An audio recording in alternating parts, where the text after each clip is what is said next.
ป๊อดนี่เต็มพึกเลยนะห้องที่กี่เดี๋ยวไปหาหน่วยอันนี้หน่อยเนาะนี่เนาะมีอยู่นี่หาหน่วยสบายดีและสวัสดีวันนะพ่อแม่พี่น้องเมื่อสู่ผู้สู่คนเนาะสบายดียามแรงๆพี่น้องนะก็มื้อนี้เฮาสิไปเก็บไข่นะพี่น้องนะเตรียมซาเตรียมมันยังมาแล้วเธอก่อนนี่นะเฮาไปเก็บไข่ก็มีบรรดาให้พี่น้องเนาะแนะนำเข้ามาว่าเวลาใส่ซานี่ให้เอาผ้าเอายังมาห้องนะนี่เฮาก็เลยหาซามาแล้วก็เอาผ้าเอามันยังมาห้องเนาะเพื่อที่ว่าบ่ให้ไข่มันกิ่งไปกิ่งมาเดี๋ยวไปเบิ่งไปชมพร้อมๆกันพี่น้องว่ามื้อนี้นี่ไก่เฮาสิไข่ได้จักหน่วยความจริงก็อันนี้ก็บ่แม่นมือเดียวเนาะประมาณ2มือนี่ละตอนนี้ก็ช่วงแรงๆละเวลาประมาณ5 โมงนะพอดีไปครับเช้านี้มาแต่ขุดแมงจุจีนี่ละนะที่มาเก็บไข่พี่น้องเอ้ยนี่นะไก่ของเฮาครับสวัสดีครับนี่มาออกมาถ่ายอยู่หน้าประตูนี่แหละแต่ตอนนี้ยังไขบ่ทันได้ครบนะพี่น้องเนาะแต่ว่ากะนี่พี่น้องนี่เนาะมีอยู่นี่หาหน่วยนะครับทมิตรห้องที่2บ่มีพี่น้องดิห้องนี้ในลายพี่น้องเอ้ยเนาะ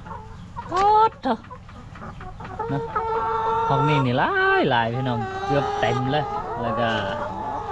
อันนี้ก็บ่มีอันนี้ก็บ่มีอันนี้ก็บ่มี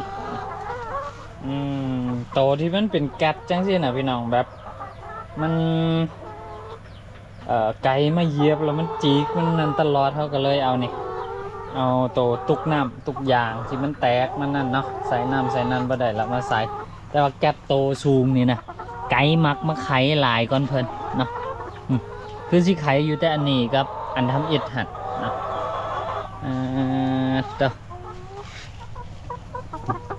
ไก่ของเฮาเนาะ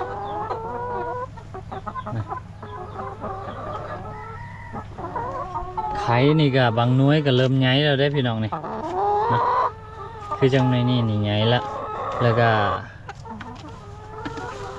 บางน้อยก็แบบเริ่มไปในทิศทางที่ว่า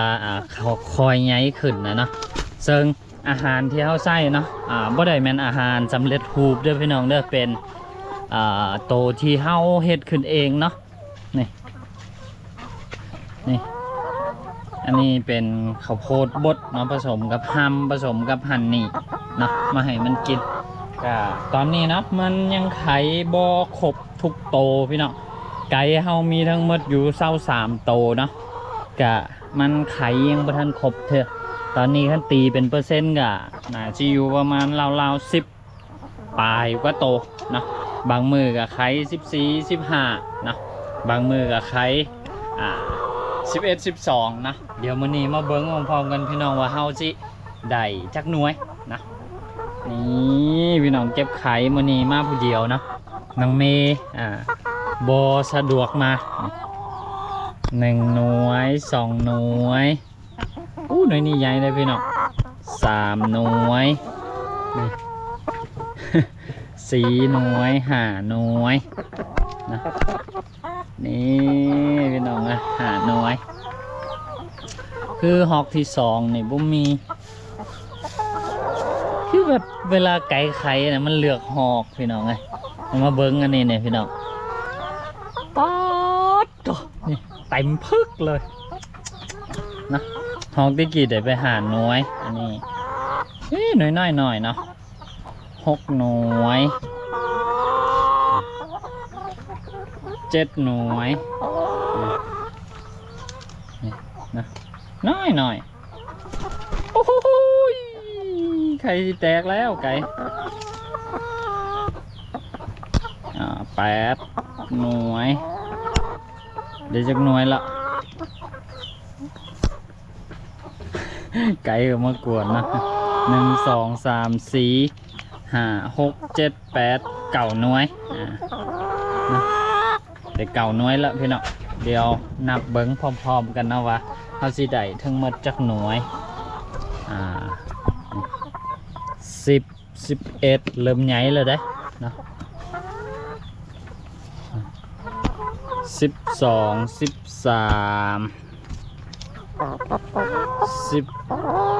14 15 16 17นี่18 19 20 21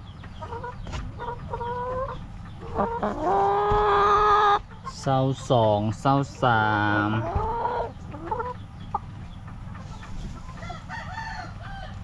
24 25 26 27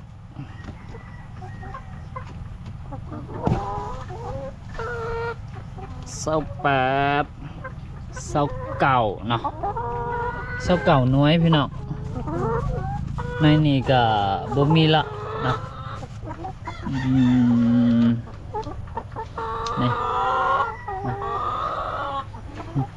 ไข่ที่ใดจะไก่ของเรานะ29น้อยเบิ้งห้องนี่บางทีมันแอบอยู่นะบ่มีพี่น้องมดเนาะ29น้อย สดๆใหม่ๆนะพี่น้องเนาะอาหารที่เขาให้ไก่กินเนาะจะได้บ่ฮอด30ซ้ำพี่น้องมื้อนี้เนาะอันนี้เป็น2มื้อเนาะ2มื้อที่เฮามาเก็บนะเฮาบ่ได้เก็บทุกมื้อพี่น้องเนาะก็มื้อ2มื้อก็จึงมาเก็บเท่านึงอันนี้ก็เป็น2มื้อเนาะก็ได้มาซ้ำนี้มันยังไขบ่ครบมื้อวานนี่ได้เท่าไหร่วะวันนี้มีอยู่17หน่วยแล้วก็มื้อนี้เป็น29 27กับ10 29กับ12เฉพาะมื้อนี้นี่ไข12หน่วยได้นะพี่น้องเนาะกะช่วงนี้ก็บ่หลุด10หน่วยเนาะไขของเฮานี่ก็ได้10กว่าหน่วยขึ้นคู่มือเนาะก็เริ่มใหญ่ขึ้นละพี่น้องไข่เฮานะนี่คือจังหน่วยนี้เนาะก็เริ่มใหญ่ขึ้นละแล้วหน่วยที่ใหญ่แท้ๆก็มีเนาะคือจังหน่วยนี้แล้วก็หน่วยยุลุมนี่นะเนาะก็คันเทียบเป็นเบอร์กันนะสิประมาณเบอร์1เบอร์2นี่แหละเนาะหน่วยใหญ่นะแต่ว่าอันนี้นี่น่าสิเป็นเบอร์ที่แบบน้อยฮะนะเบอร์ยังเบอร์4นะประมาณนั่นละก็ได้ประมาณนี้เนาะเก็บไข่เท่านึงของเฮาแล้วก็เก็บมาจังซี่แล้วเฮาก็สิเอาไปนี่ละใส่แผงใส่แตะนะใส่แผงใส่แตะปะไว้ก็มีคนมาซื้อเฮากะขายนะนี่พอดีมีแผงขายอยู่เอาตกเก้าเขาเจ้ามานะเฮ้กะนี่นะพอได้เก็บกินอยู่พี่น้องเลยไข่ของเฮาเนี่ยใช่ไหมแต่ชอบกันใหญ่ได้นี่นะเริ่มใหญ่แล้วคือตอนทำอิฐนี่ใครน้อยหน่อยพอดีมันนี่ชอบเก่าน้อยเต็มนี่ก็เริ่มเต็มแล้วเด็กเห็นบอกเริ่มใหญ่แล้วนี่อันนี้ก็เริ่มใหญ่แล้วเด็กเอาเนี่ยคือเป็นสิหลังบ่ดีอ่ะพอดีเป็นล่างมีแต่เสร็จอ่ะเดี๋ยวมันถึกน้ำคือไข่อยู่แถบเฮานี่บ่มีไข่ไปสิสดเท่าไข่เฮาแล้วเนาะไข่แบบมือต่อมือใหญ่คักโดยใหญ่ได้มึงอี เต็มเลย นี่ไงก็มีน้อยๆก็มีพี่น้อง ลูกคือยับมือยาวลูกผู้ใหญ่มากก็ลูกที่ใช้ใหญ่ ใช่จ้ะ สบายดีเด้สบายดีกล่องเด้ เออ เห็นไหม สบายดีเลย เบิ่งโทรศัพท์ ย้ายมาใส่แอร์หน่อยๆดีหน่อยได้ นี่ไงก็มีน้อยๆก็มี นี่ โน่นี่ก็เอาซ้ำนี่ก็คันมันซ้ำนี่หมดก็โอเคแล้วพี่น้อง อันนี้ประมาณ3ใส่เนาะเนาะเบิ่งไหมเด็อันนี้ใหญ่สุด อันนี้ก็แบบกลาง นี่ ๆอันนี้ใหญ่ อันนี้ สุ ก็ ด ใหญ่ อันนี้ก็แบบกลาง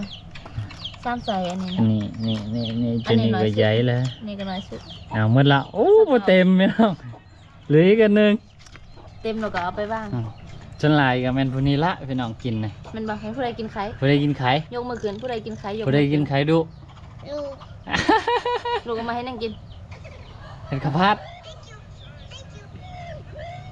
แม่นเราเห็ดข้าวผัดแม่น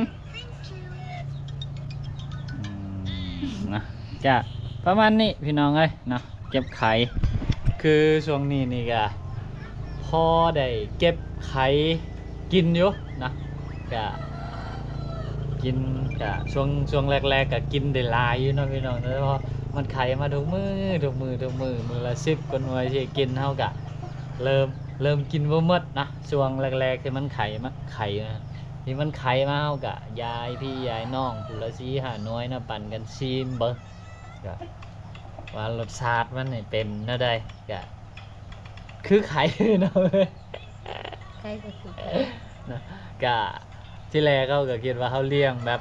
บ่ใส่อาหารสำเร็จรูปนี่ไข่มันสิเป็นแนวใดรสชาติมันสิคือของเขาเจ้าที่แบบเฮ็ดมาเพื่อขายโดยเฉพาะบ่หั่นน่ะก็รสชาติก็บ่ได้มีมันหยังแตกต่างกันเนาะก็แซ่บคือกันพี่น้องเนาะก็นี่ละอันนี้ก็ขายเนาะพี่น้องเนาะผู้ใดอยู่แถวไกลๆนี่อยากได้ไข่แบบสดๆใหม่ๆไข่แบบมือต่อมือก็มาเอาน้ำบัวเฮาได้เนาะยี่หันบานย้ายมันยาวหัน เนาะ นี่อยู่ปลา มีอยู่บ่หลายพี่น้องเอ้ยนะมีเล็กๆหน่อยๆพอแบ่งปันกันกินนะปันกันกินปันกันซีดกะประมาณนี้นะพี่น้องนะสำหรับ EP นี้กะพวกเฮาขอตัวลาไปแล้วเนาะพบกันใหม่ EP ต่อไปสบายดี สบายดี ดูไหม มาให้แม่จับมาให้ลูกสบายดีวะ สบายดี แม่ วะ จับยืมจับคนเดียวแหละลูกสบายดีวะ อ้าวบายบายได้ไหมไม่สบายดี บ๊ายบายก็ได้ บ๊ายบายโอ้โหแบบเวลาเบิ่งโทรศัพท์แล้วบ่มักให้เฮากวนนะพี่น้องนะนี่แหละบ๊ายบายพี่น้อง มื้อนี้ก็เบิ่งเทื่อเดียวนี่